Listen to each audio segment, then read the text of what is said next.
राजकीय वर्तुळात चर्चेत असणारा एबी फॉर्म म्हणजे नक्की काय, ज्यासाठी उमेदवारांची लागते रांग.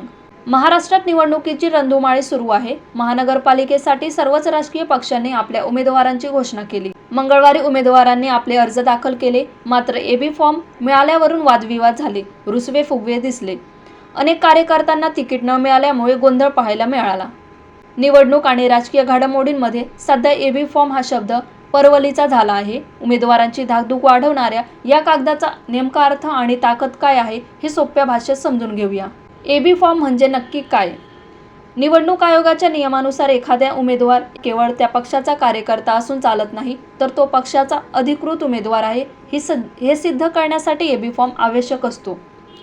या फॉर्मशिवाय उमेदवाराला पक्षाचे अधिकृत निवडणूक चिन्ह मिळत नाही. या प्रक्रियेत दोन महत्त्वाचे भाग असतात. एक, ए फॉर्म अधिकाराचे पत्र. हा फॉर्म पक्षाचे अध्यक्ष किंवा सचिव निवडणूक आयोगाला देतात.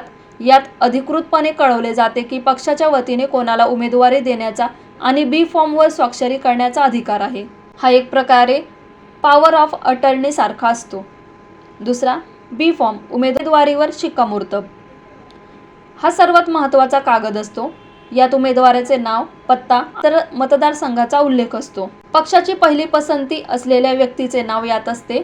जर मुख्य उमेदवाराचा अर्ज तांत्रिक कारणाने बाद झाला तर पक्षाचे चिन्ह दुसऱ्या पर्यायी उमेदवाराला मिळावे म्हणून त्याचेही नाव यात दिलेले असते. एबी फॉर्म का आहे पॉवरफुल? हा फॉर्म नसेल तर उमेदवाराला अपक्ष मानले जाते आणि त्याला पक्षाचे अधिकृत चिन्ह नाकारले जाते.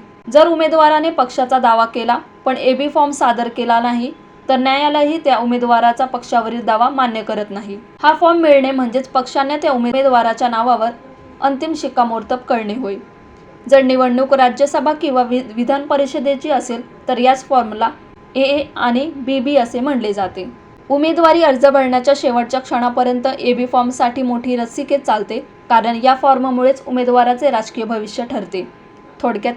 थोडक्यात सांगायचे तर एबी फॉर्म म्हणजे उमेदवारांसाठी पक्षाने दिलेली गॅरंटी आणि निवडणूक लढवण्यासाठीची अधिकृत लायसन्स असते.